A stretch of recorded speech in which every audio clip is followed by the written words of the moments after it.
I am opening our third-person template project with these settings. I press the Control and Space keys to open the content browser.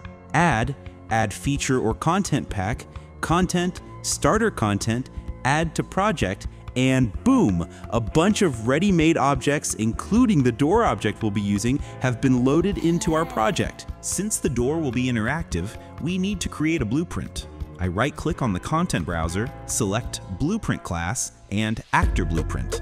Let's name it BP_door. Double-click to enter our blueprint. Just like in browsers, we can drag the tabs and place them wherever we want. As you can see, our blueprint is empty. We will add the door here. I press Add and add a static mesh. In the Details panel's Static Mesh section, I select door frame from the starter content we loaded at the beginning. Our camera speed is flying, by the way. Let's slow it down a bit. Yep, that's better now.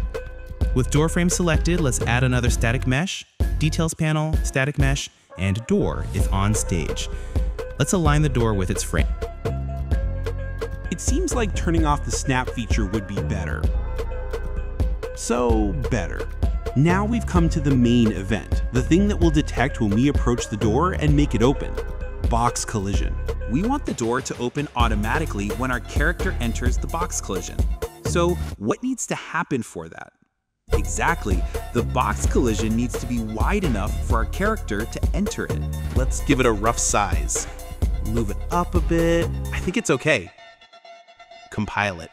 If we don't compile it, the changes we made won't be applied. Don't forget to compile and save after each step. Let's drag our door blueprint from the content browser and drop it onto the scene.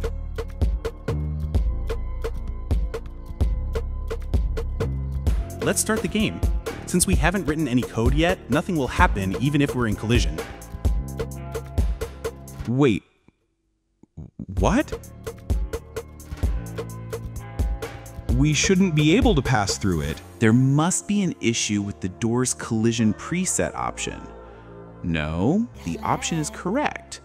That means the door mesh doesn't have its own collision. Anyway, let's quickly create a collision within the blueprint.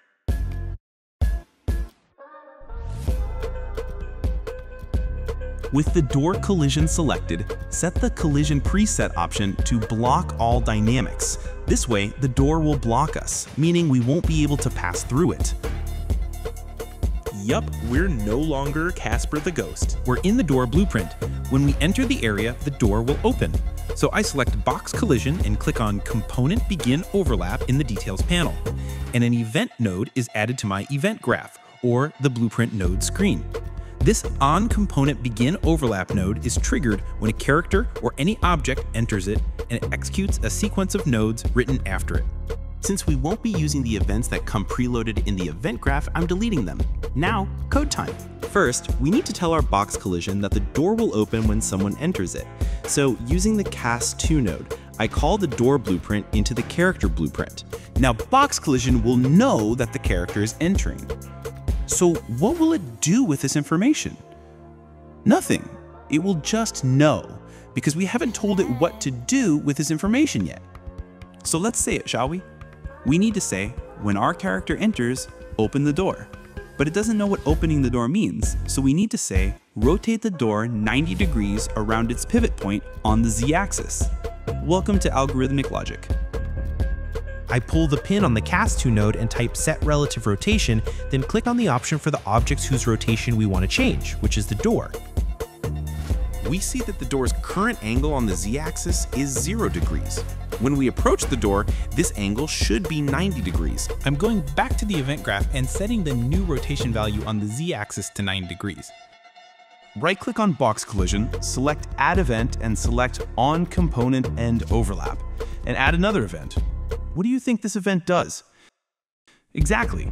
This is an event that triggers when we exit the area. We'll use this node to make the door close. We'll do the same thing here to close the door. Instead, I'm copying and pasting it and setting its angle on the z-axis to 0 degrees. I compile and save, then start the game. Voila, our door is ready. Of course, it looks a bit like a Minecraft door. We need to make sure the door opens and closes realistically. To do this, I go back to my event graph.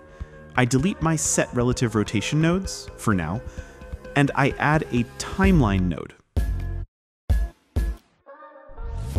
I double-click, and the timeline window opens.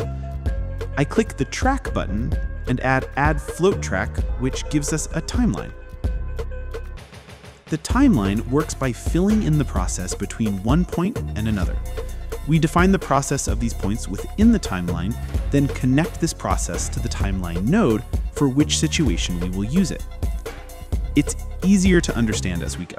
I'm placing 2 dots using Shift and left click. Since the first point will start at 0 seconds, I'm setting it to 0. Let the second point be at 1 second.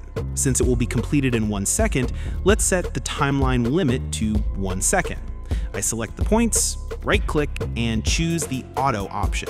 This will make the movement smoother and more realistic. Now, the logic is this. We will link the door's rotation on the Z-axis to the timeline. That is, the door will be closed at 0 degrees at the 0 second mark, and by the 1st second, it will be open at 90 degrees.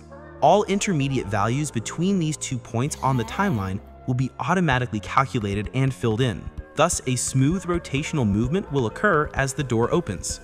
Now we can use the timeline we created for anything that requires a process between 2 points. We will use it for rotation. I drag the pin of the timeline node and call the Set Relative Rotation node again. I right-click on the new rotation values and select Split Struct Pin. The track we created in the timeline has been placed as a pin on our node.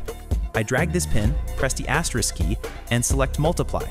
I link this value to the Z-axis and enter our 90-degree value. And that's it. Let's start the game. And there you go. Now we have a more expensive game. So let's say we don't want it to open automatically when we enter the area. We want it to open when we press a button. What do we do then? I'll show you right away. We will only use the overlap events we created for box collision to keep track of whether our character is inside or not. So I'm separating the timeline connection and moving it up with the cast2 node.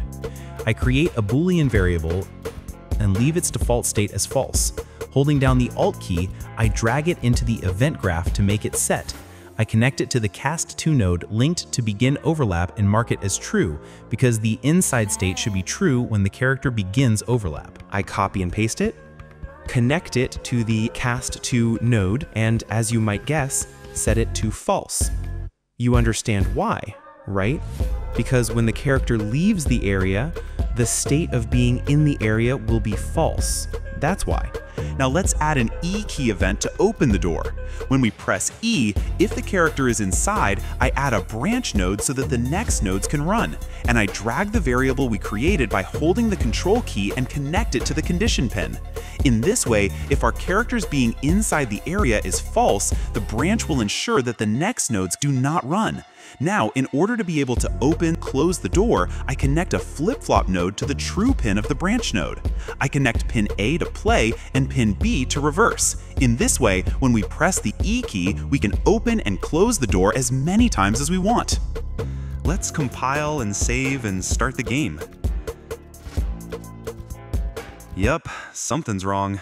I press the E key, but the door doesn't open. Such problems will always come up. That's life. Does it beat us? Anyway, let's solve this problem. We click on Class Default, type Auto Receive Input in the right panels, and select Player 0, that is, the character we are playing. And here it is. We now have a door at our command. We can open it and close it. See the Boolean variable logic here before you go? Make box collision visible in the game. Now, the default value of our Boolean variable is false, but when it is true, when you enter it, it opens when you press the key. It does not open outside. But if we make the variable default value true, as you can see, it opens and closes all over the map. So, you know, maybe you want to make such a door. Maybe you have seen and understood this. Let's play with the stage lights a little bit. Give it a horror game feel. Maybe, if we walk through the door,